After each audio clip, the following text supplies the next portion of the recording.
निश्चित रूप से जब उसका बलात्कार हो रहा था, वो महिला अत्याचार से जूझ रही थी। सवाल ये उठता है कि क्या किसी ने उस फ्लोर पर उस महिला के चिल्लाने की आवाज को नहीं सुना? वो कौन है जिसकी वजह से अस्पताल में वो रेपिस्ट आश्वस्त था कि वो रेप करने के बाद घर लौट सकता है? एक लड़की का बलात्कार होता है अपने ही अस्पताल में। वो चिल्लाई तो किसी ने अस्पताल में सुना नहीं। मैं दोबारा कहती हूं, तेरा रेप मेरा रेप की पॉलिटिक्स को बंद करें ममता दी। प्रदेश की होम मिनिस्टर ममता जी हैं। हेल्थ का चार्ज किसके पास है? मुख्यमंत्री कौन है? तो किसके खिलाफ वो प्रदर्शन कर रही थी? अपने खिलाफ। प्रोटेस्टर्स अनसेफ हैं, रेपिस्ट और मॉब सेफ है। ये कहां का न्याय है? मीडिया के रिपोर्ट्स के मुताबिक उस महिला के मृत शरीर से, आंखों से, वजाइना से खून बह रहा था। उसकी छाती पर वार हुआ था, पेट पर वार हुआ था, टांगों पर वार हुआ था, दोनों हाथों के नाखून टूटे पाए गए। निश्चित रूप से जब उसका बलात्कार हो रहा था, वो महिला अत्याचार से जूझ रही थी। सवाल ये उठता है कि क्या किसी ने उस फ्लोर पर उस महिला के चिल्लाने की आवाज को नहीं सुना? मीडिया के रिपोर्ट्स के अंतर्गत यह भी जानने में आया है कि 150 mg सीमन उस महिला में पाया गया। क्या ये एक रेपिस्ट का काम है?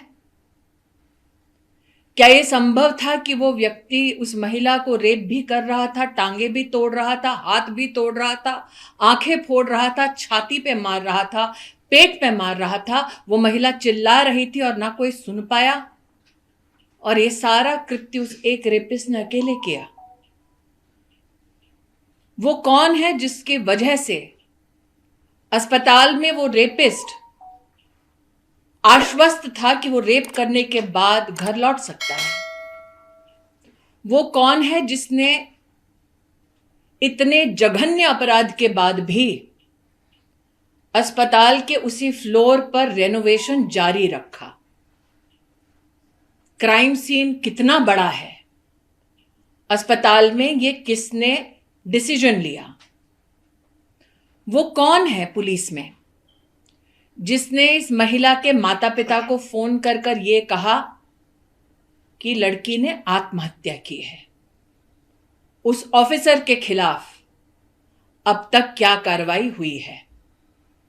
उस ऑफिसर को किसने निर्देश दिया, इंस्ट्रक्शन दिया कि वो लड़की के माता पिता को ये कहें कि सुसाइड हुआ है? वो ऑफिसर और उसका अगर सुपीरियर ऑफिसर है तो वो इस निष्कर्ष पर कैसे पहुंचे? और अगर किसी के इशारे पर पहुंचे तो वो व्यक्ति कौन है? सवाल यह भी उठता है कि रेपिस्ट निश्चिंत है, लेकिन प्रोटेस्टर्स पर मॉब आकर हमला करती है। यह कैसे संभव है कि गुंडों की एक फौज इकट्ठी होती है शहर में और पुलिस को पता तक नहीं चलता? यह कैसे संभव है कि गुंडे आकर, मॉब आकर अस्पताल में तोड़फोड़ करते हैं और मीडिया की रिपोर्ट से कहती है उन चीजों के साथ तोड़फोड़ करते हैं जो शायद एविडेंस का हिस्सा है?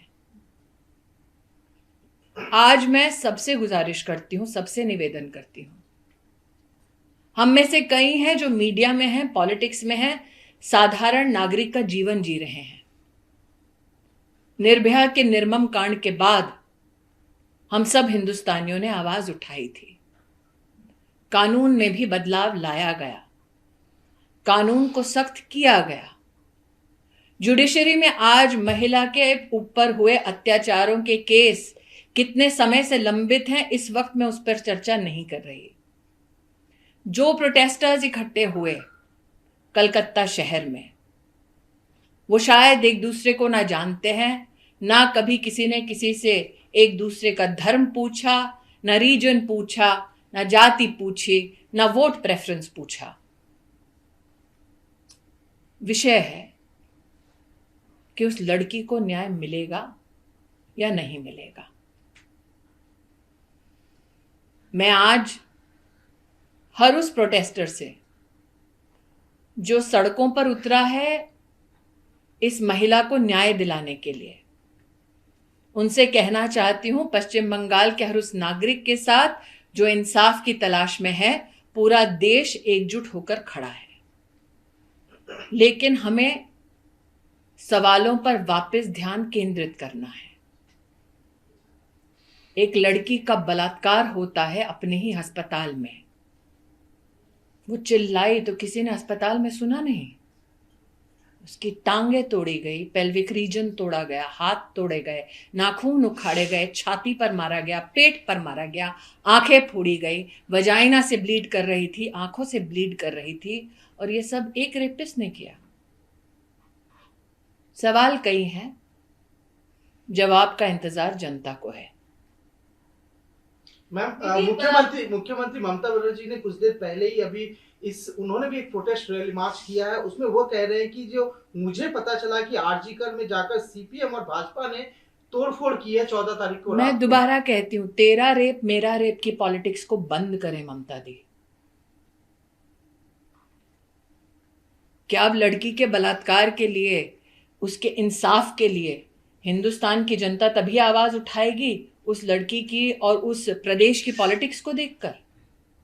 और अगर ममता जी को लेफ्ट विंग से इतनी ही परेशानी है तो वो इंडिया अलायंस छोड़ दें। लेकिन प्रश्न ये उठता है कि मिचिल विरोध प्रदर्शन किसके खिलाफ किया? प्रदेश की होम मिनिस्टर ममता जी हैं। हेल्थ का चार्ज किसके पास है?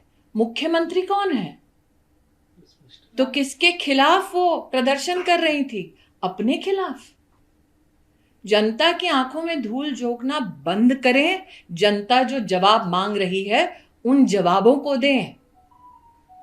किसके आदेश पर यह कहा गया कि लड़की ने सुसाइड किया था?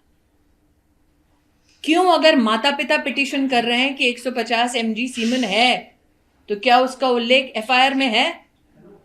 किसने मॉब को अलाउ किया एकत्रित हो और प्रोटेस्टर्स को पीटे? प्रोटेस्टर्स अनसेफ हैं, रेपिस्ट और मॉब सेफ है। यह कहां का न्याय है?